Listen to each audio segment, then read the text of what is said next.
Tether just admitted something shocking that I believe means it's all over for USDT. In this video, I want to talk about what Tether just said and how it impacts RLUSD and XRP moving forward. There has been a lot of speculation recently on whether or not Tether would be allowed by the new Genius Act. In this video, I want to talk about what just happened because, guys, this is a very big deal for XRP.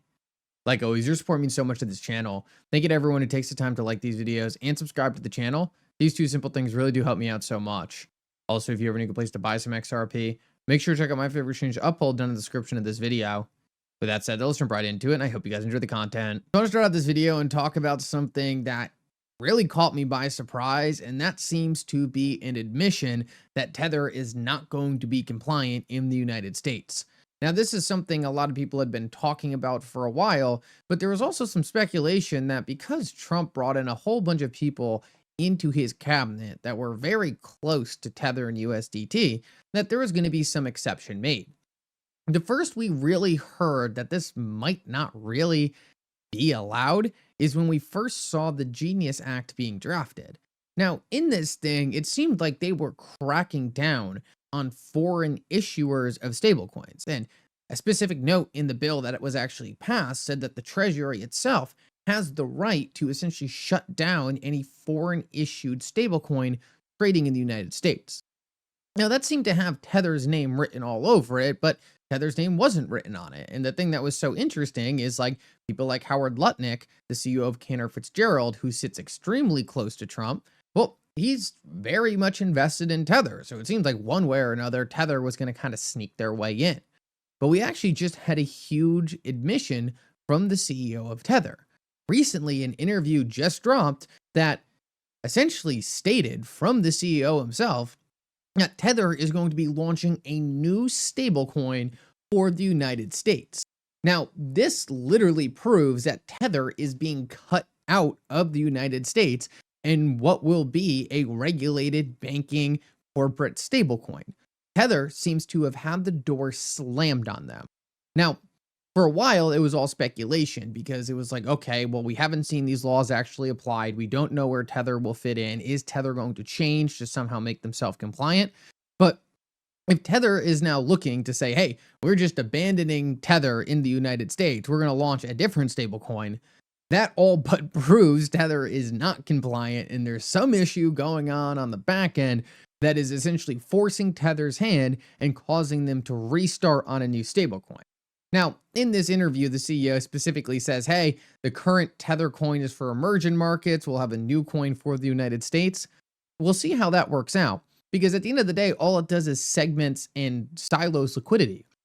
You have all this liquidity in the current Tether token. Now you're going to spin up a new token at zero rather than just making the original Tether coin compliant. Something really seems off here, and it seems like Tether is being cracked down on pretty hard by the administration.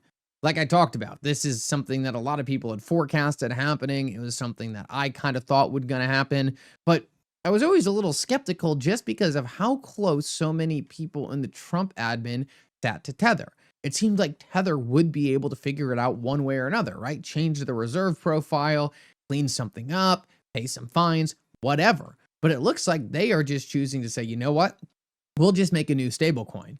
Now, this opens the door for Ripple, RLUSD, and XRP wide open, because this literally takes what would have been the main biggest stablecoin out there for institutional adoption and just throws it away. It's no longer there. Tether has to restart at zero, and now Ripple has a huge head start because they already have the relationships with all the corporates who have to choose a stablecoin they're ultimately going to levy. And something that not a lot of people really have picked up on or paid enough attention to is the fact that the XRP ledger was made for stablecoins. It's literally one of its primary designs. Take a look at this. This is a research article on XRP. On a protocol level, Ripple makes a distinction between both the balance types USD, EUR, XAU, and the issuing counterparty, Bank A, Bank B, Bank C, etc. This is important because USD balances issued by those two different banks are technically liabilities of different institutions and have different counterparty risk profiles. This is one of the most important things. The XRP ledger, right, understands that there's not going to be one form of USD. There's going to be a whole bunch of different forms of USD. Bank USD1, Bank USD2, Bank USD3, USDC, RLUSD, potentially Tether, right? So many different forms of the dollar. The creators of the XRP ledger forecasted this happening. It's insane. So many different people who are saying down to the banks aren't going to exist, everyone's going to use Bitcoin, there's no point in stablecoins. Those people got it completely wrong. Every single one of these banks is going to have their own stablecoin. If they don't want to make their own stablecoin, they're going to use RLUSD or another regulated stablecoin. The XRP ledger was literally set up for this. It was the entire reason the XRP ledger was created. Read this right here. Rather than quoting every possible currency gateway combination, right?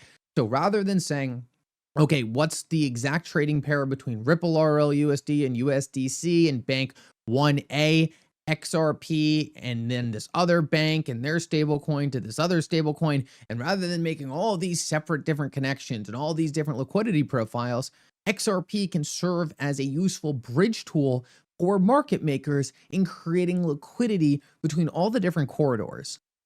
So literally from the start, right, the XRP ledger was designed to have XRP be neutral liquidity in the middle of all these different stablecoins.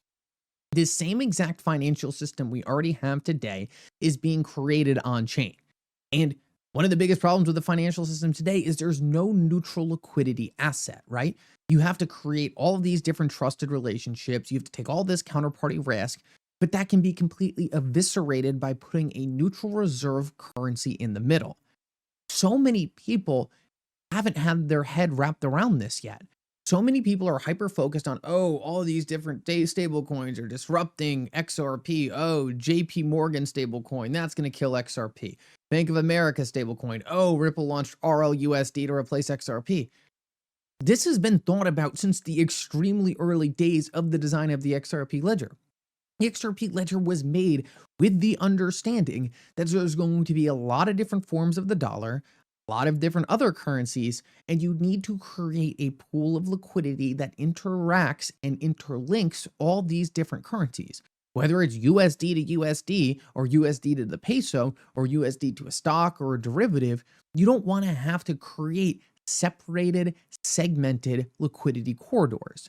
Instead, you just want to be able to access a neutral pool of liquidity where all you need to understand is, hey, I have my asset of value, right?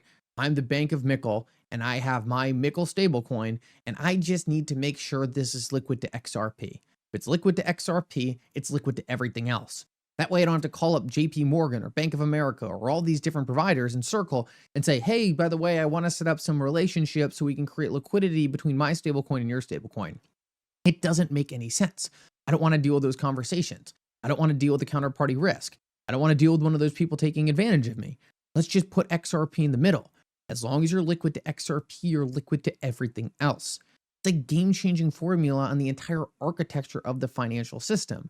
And so many people are just flat out missing it. They see these stable coins and they get panicked. Oh, what does this do for XRP?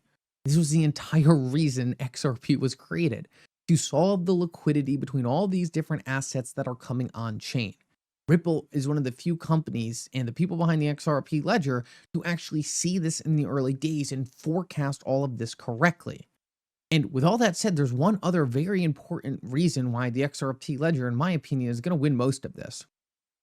Very recently, there's been a lot of talk about smart contracts. Smart contracts are very, very, very interesting in nature because of what they can add to the programmability of any given chain.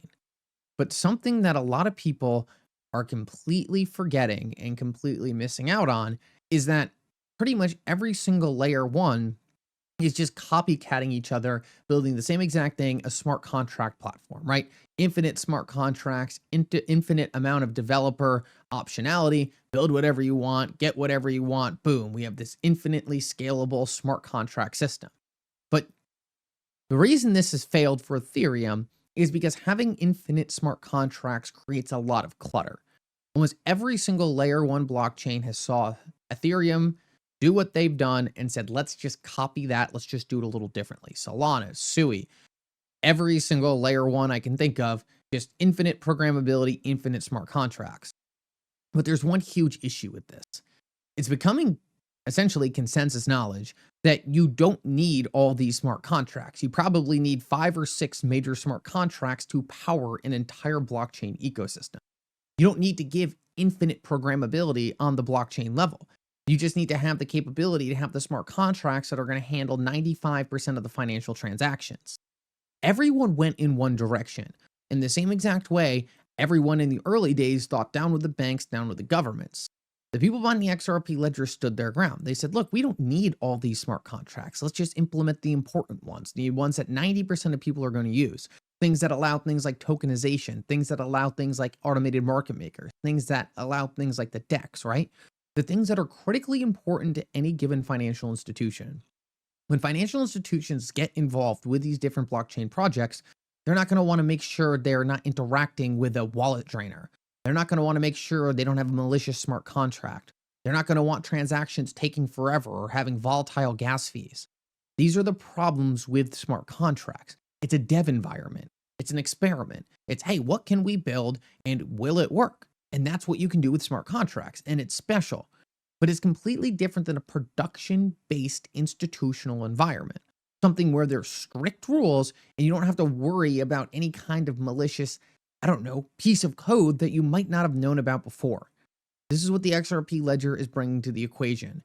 And it's just another example of Ripple from the early days, understanding what financial institutions were going to need when it came to the deployment and the creation of what will end up being the next generation platform for finance.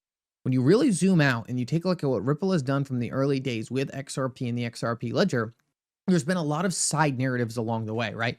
Things like meme coins, things like NFTs, things like smart contracts, like DeFi. All of these different side narratives all have added a little bit of something to blockchain. But a lot of different protocols have gotten totally sucked in to going all into these different ideas, which is fine. But Ripple has stayed very committed to a very simple vision: the efficient clearing and movement of value between any asset all across the world. This is the most important thing, in my opinion, for cryptocurrency to solve. It's the biggest use case. It's the trillions to quadrillions of dollars. And while all these other blockchains essentially spread themselves thin, the XRP ledger stays primarily focused on the most important use case for financial institutions. This is why I think stablecoins are going to end up on the XRP ledger. When you compound that with everything else we talked about, the choice is seeming more and more clear every single day. Thank you so much for coming. I hope you enjoyed this update. And for now, Mickle out.